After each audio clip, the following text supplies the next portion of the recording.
সম্পৰ্কটো তেজৰেই হওক বা সতীয়াই হওক, যদি সম্পৰ্ক বজাই ৰখাৰ ইচ্ছা থাকে তেন্তে এজন ব্যক্তিয়ে প্ৰতিটো সম্পৰ্ক সুখে আৰু আনন্দৰে বজাই ৰাখিবলৈ পাৰে।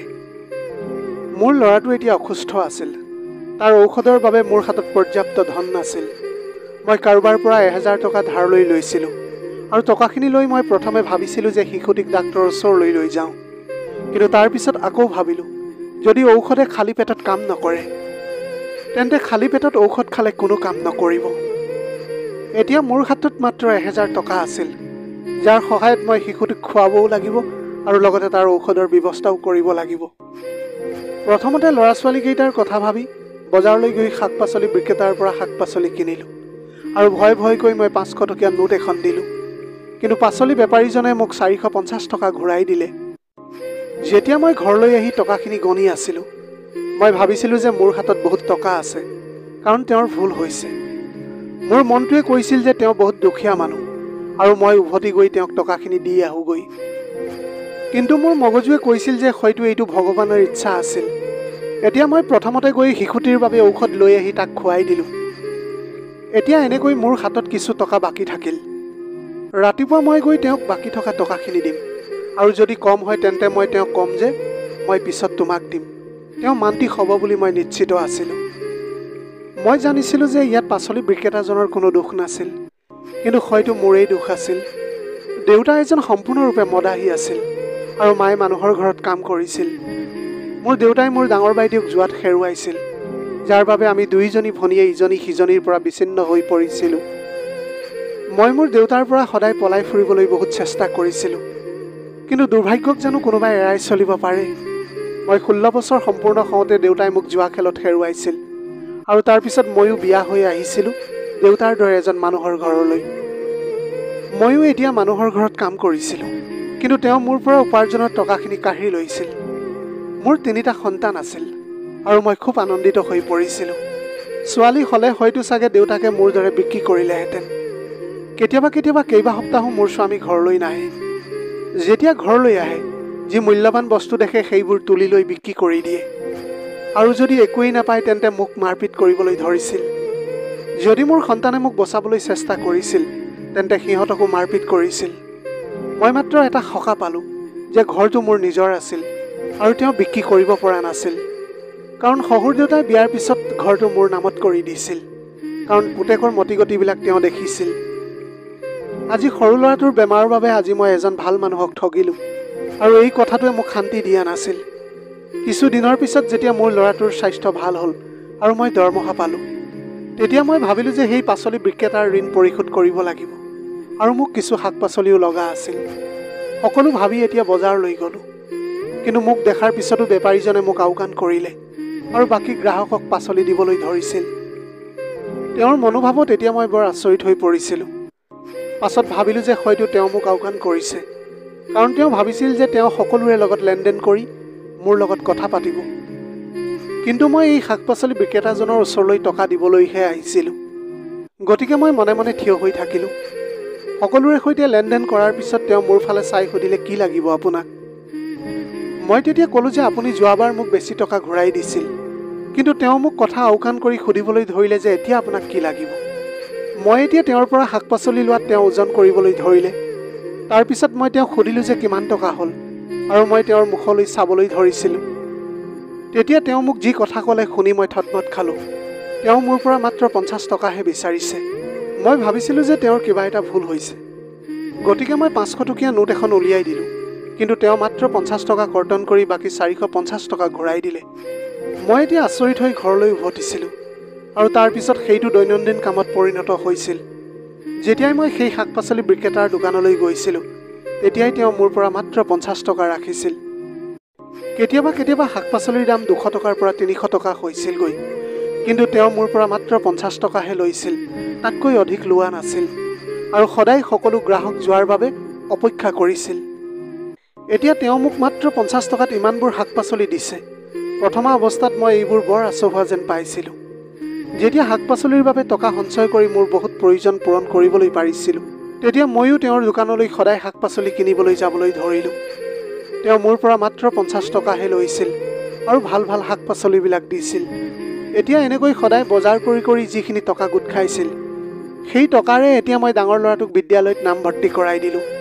গতিকে এই দোকানৰ পৰা শাক পাচলি কিনিবলগীয়া হৈছিল মোৰ। এতিয়া মই তেওঁক সুধিম বুলি ভাবিছিলোঁ যে আচলতে 50 টকাৰ ৰহস্যটো কি।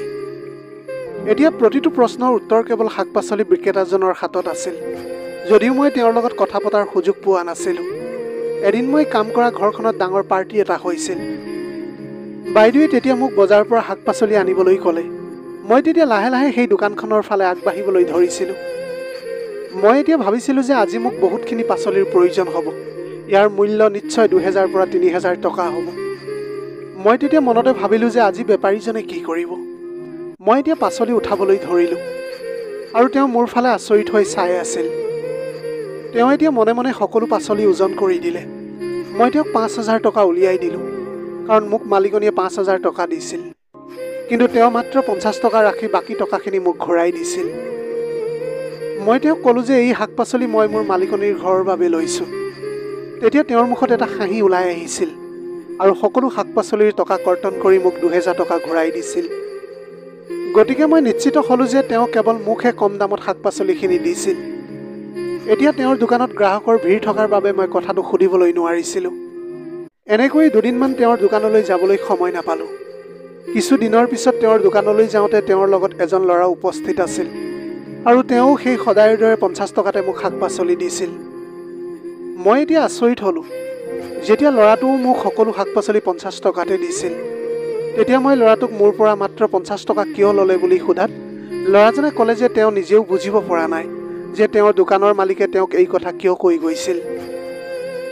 দোকানৰ মালিকে তেওঁক কৈছিল যে তেওঁ যেতিয়া ইয়ালৈ আহে যিকোনো সময়তে তেওঁ যিকোনো বস্তু কিনিব পাৰে।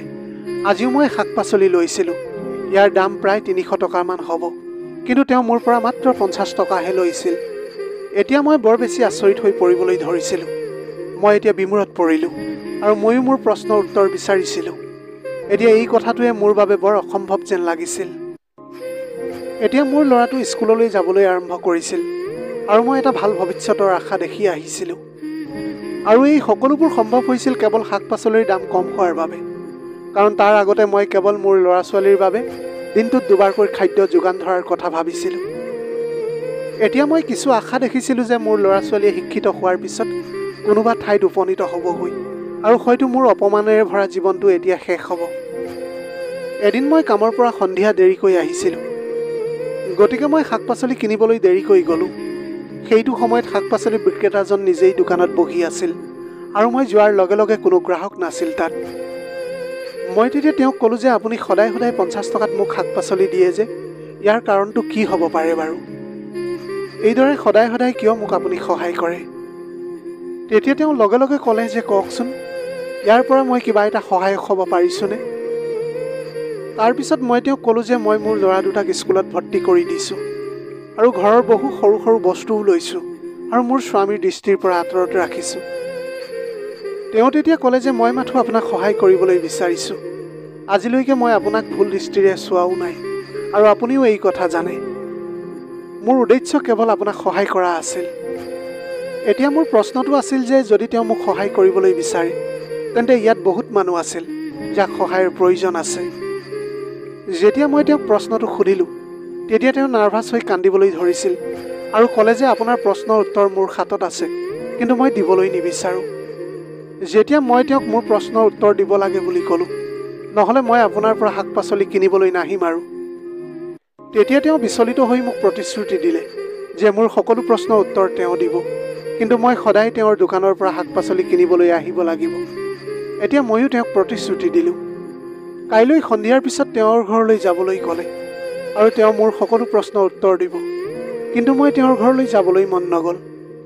তেওঁ এতিয়া খৰধৰকৈ তেওঁৰ ঘৰৰ ঠিকনাটো ক'লে আৰু মই তেওঁৰ ঘৰলৈ আহিবলৈ অস্বীকাৰ কৰিলোঁ। সেই সময়ত দোকানলৈ আন এজন মানুহ আহিছিল, সেইবাবে মই মনে মনে থাকিব লগা হ'ল। তেওঁ মোক এতিয়া কিয় তেওঁৰ ঘৰলৈ যাবলৈ ক'লে আৰু সেইটো সন্ধিয়াৰ পিছত। মই যদিহে নাযাওঁ তেনেহ'লে গোটেই জীৱনত মই এই উত্তৰটো পাবলৈ নোৱাৰিম। আৰু যদি মই যাওঁ তেন্তে মই নাজানো যে তেওঁ মোক কি কৰিব, কাৰণ পুৰুষৰ কি বিশ্বাস, মোৰ জীৱনলৈ অহা সকলো এনে পুৰুষকৈ মই লগ পাইছিলোঁ। গোটেই ৰাতিটো চিন্তা কৰাৰ পিছত মই সিদ্ধান্ত লৈছিলোঁ যে মই এবাৰ হ'লেও যাম। কাৰণ মই ইমান দুৰ্বল নহয়। মই মোৰ কাপোৰ পিন্ধিলোঁ, তাৰ ভিতৰত সৰু লাঠি এডাল লুকুৱাই ল'লোঁ, যাতে বিপদৰ সংকেত পালে নিজকে ৰক্ষা কৰিবলৈ পাৰোঁ। তেওঁৰ ঘৰৰ ফালে এতিয়া খোজ ল'লোঁ মই। এতিয়া তেওঁৰ ঘৰ ওচৰ চাপি অহাৰ লগে লগে মোৰ হৃদয়খন কঁপিবলৈ ধৰিছিল। এতিয়া মই তেওঁৰ ঘৰলৈ আহিলোঁ আৰু তেওঁক দেখি মই এটা ধুনীয়াকৈ হাঁহি মাৰিলোঁ। তেতিয়া তেওঁ মোক ভিতৰলৈ আহিবলৈ ক'লে। ভিতৰলৈ অহাৰ লগে লগে তেওঁ লাইটটো জ্বলাই দিলে। ভিতৰৰ লাইটটো জ্বলাই দিয়াৰ লগে লগে মোৰ এনেকুৱা অনুভৱ হ'ল যেন কোঠাটোৰ ছালখন যেন মোৰ ওপৰতে খহি পৰিছিল। কাৰণ তাত মই মোৰ মা দেউতাক দেখিছিলোঁ। তেওঁলোকক মই মৃত্যু হ'ল বুলিয়েই ভাবিছিলোঁ। মোৰ বিয়া হোৱা 3 বছৰ পাছত মাক দেউতাই ক'ৰবাত জুৱা খেলি হেৰুৱাইছিল আৰু তাৰ পিছত কি হৈছিল সেই বিষয়ে মই একোৱেই জনা নাছিলোঁ। সকলোৰে মৃত্যু হৈছে বুলি ধৰি লোৱাৰ পিছত মই কেতিয়াও ভবা নাছিলোঁ যে মই তেওঁলোকক লগ পাম। এতিয়া দেউতাৰ অৱস্থাটো ইমানেই বেয়া আছিল যে মই তেওঁক ঘৃণাও কৰিব পৰা নাছিলোঁ। এতিয়া আৰু এই ঘৰখনলৈ আহি মোৰ আৰু বুজি পাবলৈ বাকী নাথাকিল, কাৰণ সেই পাচলি বেপাৰীজন মোৰ এই ভাতৃ আছিল। ভাইটিয়ে এতিয়া গম পাইছিল যে মই বৰ দুখীয়া ঘৰত বিয়া পাতিছোঁ।